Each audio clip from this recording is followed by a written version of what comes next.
নেতা ফেতা কেউ না, ওর নাম মুস্তাক আহমেদ, মুস্তু মুস্তু করে ডাকে।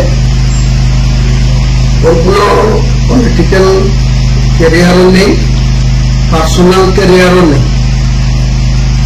নিজের সংসারের যে দায়িত্ব পালন করতে পারে না, সে আবার নিজেকে জননেতা বলে, সে আবার মানুষের কাছে নেতা হওয়ার স্বপ্ন দেখে। গত 2022 সালে পৌর নির্বাচনে বেলডাঙ্গার 5 নম্বর ওয়ার্ডে নির্দল হিসাবে তৃণমূলের টিকিট চেয়েছিল ওই হাসান এমএলএর কাছ থেকে। তো টিকিট না পেয়ে 5 নম্বর ওয়ার্ড থেকে নির্দলের প্রার্থী রূপে এবং ভোটের দাঁড়িয়েছিল। দাঁড়াতেই পারে, সবারই অধিকার আছে। আমিও একবার নির্দলে দাঁড়িয়েছিলাম 2016 সালে। কিন্তু নির্দলে একটা কাউন্সিলরের ভোটে দাঁড়িয়ে নির্দলে মাত্র 300 কটা ভোট পেয়েছে। তার বড় বড় কথা বলার কোথা থেকে অধিকার পাই আমরা বোধগম্য হয় না। তো সে গত 4 দিন আগে থেকে বেলডাঙ্গার কোন জমি মাফিয়া, ওখানকার প্রচুর লোক আছে যারা জমি কেনা বেচার সঙ্গে যুক্ত, প্রমোটারের সঙ্গে যুক্ত। ইন্টার বেলডাঙ্গা 1 ব্লকের বিভিন্ন জায়গায় অনেক মানুষ তাদের রুটি রোজগারের জন্য করে, আর ওখানকার যারা নেতা তারা তাদের সঙ্গে হিস্সা নেয়। প্রশাসনও পুরো একটা অংশ তাদের সঙ্গে জেনে বুঝে জড়িত আছে। যাই হোক, সে সঙ্গে আমাদের কোনো কথা বলার কোনো প্রয়োজনীয়তা নেই। কিন্তু হঠাৎ করে গত 4 দিন আগে ওর ফেসবুক থেকে একটা বক্তব্য ডাউনলোড করে, তাতে ও আমাকে টার্গেট করে বলে যে আমি নাকি ভরতপুরের বিধায়ক, আমি ভরতপুরের বিষয়েই পাত্তা পাই না, তো আমি আবার বেলডাঙ্গা বা রেজিনগর বা অন্য কোনো জায়গা নিয়ে কোনো কথা বলার আমার এখতিয়ার নাই, সেটা ও ঠিক করবে। তো আমি 42 বছরের রাজনীতিতে, ও তো চ্যাংম্যান, ওর থেকে অনেক রতি মহরতি কে চ্যালেঞ্জ করে আমি রাজনীতিটা করি। তো আমার কাছে আমার রাজ্যের নেত্রীর নির্দেশটাই হচ্ছে সব থেকে বড় কথা। গত লোকসভা নির্বাচনে ইউসুফ পাঠানকে ক্যান্ডিডেট ডিক্লেয়ার করার পর আমি সাময়িক বিরোধিতা করেছিলাম, সবাই জানে। আমি কোনো কথা বলে সেই কথা থেকে উঠে আসি। পরবর্তীকালে যখন আমাদের নেতা অভিষেক বন্দ্যোপাধ্যায় এবং মমতা বন্দ্যোপাধ্যায় আমাকে ডেকে পাঠিয়েছিলেন, 19শে মার্চ আমি কলকাতায় গেছিলাম, আমার কিস্তিতে গেছিলাম। আমার নেতৃত্বর সঙ্গে আমি কথা বলেছি, তাতে আমি চরম খুশি। নেতৃত্বকে আমার বক্তব্য বলার পর নেতৃত্ব আমার প্রতি অনেক আস্থা রেখেছেন বা আনুগত্য প্রকাশ করেছেন এবং আমাকে নিষ্ঠাবান দায়িত্ববান কর্মী হিসাবে ইউসুফ পাঠানের হয়ে ভোট করার জন্য নির্দেশ দিয়েছিলেন। আমি তাদের নির্দেশটা পালন করেছি।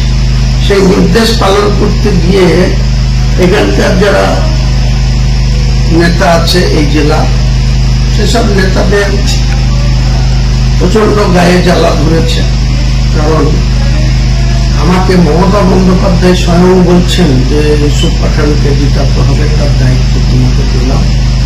এটা তাদের কাছে ভালো লাগেনি, তাই তারা যতবার মমতা ব্যানার্জি এইসব কথা বলেছেন ততবার তারা এখানে আমার বিরুদ্ধে সোচ্চার হয়েছে এবং আমাকে এমনকি ভরতপুর বিধানসভায় রাজ্যের নগর উন্নয়ন মন্ত্রী, কলকাতার মেয়র, তার প্রোগ্রাম সেট আপ হচ্ছে ভরতপুর বিধানসভায়, অথচ সেই প্রোগ্রামে আমি বিধায়ক আমি জানতে পারছি। সেখানে অপূর্ব সরকার, তার ছবিতে 6 লাখ ব্লক সভাপতিদের বড় বড় কাটাও এবং ব্লক সভাপতিদের সাথে ডাইরেক্ট কন্ট্যাক্ট করে তার ইউসুফ পাঠানের হয়ে প্রচার সভা আয়োজন করে দিচ্ছে, বিধায়ক কিছু জানেন। অথচ আমাকে ইউসুফ পাঠানের পাঠানকে জিতানোর স্বার্থে, মমতা ব্যানার্জির নির্দেশকে অক্ষর অক্ষরে পালন করার স্বার্থে আমি তখন এই নির্যাতন বা এই অসম্মানকে কিছু গায়ে না মেখে আমি নির্বাচনটা করেছিলাম। এবং সেই রিয়াদ হাকিমের মিটিংয়েও বিনা নিমন্ত্রণে আমি নিজে গিয়েছিলাম ভরতপুরে এবং সালাম, কারণ তারা আমাকে কেউ ডাকেনি, বলেনি। জেলা সভাপতিও আমার বিধানসভায় রাজ্যের মন্ত্রীকে প্রোগ্রাম দিচ্ছে, অথচ আমাকে জানাচ্ছে। এই ধরনের টর্চারিং আমাদের হয়েছে নির্বাচন চলাকালীন। প্রায় 1.5 মাস ধরে যে প্রচার বা যে ইউসুফ পাঠান ক্যান্ডিডেট হিসাবে যে এখানে ছিল, অধিকাংশ সময়টাই কাঁদি তার বহরমপুরে প্রচারেই ব্যস্ত রেখেছিল তাকে। আমাদের মতো এই যে যেখানে বেশি লিড দিলাম, আমরা ভোটটা করালাম, এইসব জায়গাতে আমাদের সঙ্গে একদিনও 1 ঘন্টার সময় দেয়নি। আমরা বারবার বলেছিলাম যে আমাদের এলাকাগুলাই দেখতে চাইছে ক্যান্ডিডেটকে ভোট দিবে, তো তাকে দেওয়া হোক, কিন্তু তাদের হাতেই সবকিছু ছিল। তাই তারা তাদের মন মতো করে সব প্রচার সূচি, প্রোগ্রাম এগুলো তারা করেছে। তো আমরা মুখ্যমন্ত্রী মমতা বন্দ্যোপাধ্যায় এবং অভিষেক বন্দ্যোপাধ্যায়ের নির্দেশটাকে পালন করতে পেরেছে, তাই আমি খুশি, গর্বিত। কাজে যারা এসব করেছে তারা তাদের বিবেকের কাছে জবাবদিহি করবে। আগামী দিনে মানুষ ভালো করে খোঁজ খবর নিলে বুঝতে পারবে যে এদের আচরণ কি ছিল। আর দলের উচ্চ পর্যায়ের নেতৃত্বরাও নিশ্চয় আগামী দিনে যে পর্যালোচনা করবে নির্বাচনের ফলাফল নিয়ে। কারণ আমাদের এই জেলায় 22টা বিধায়কের মধ্যে 2টো বিজেপি ছিল আর 20টা আমরা জিতেছিলাম।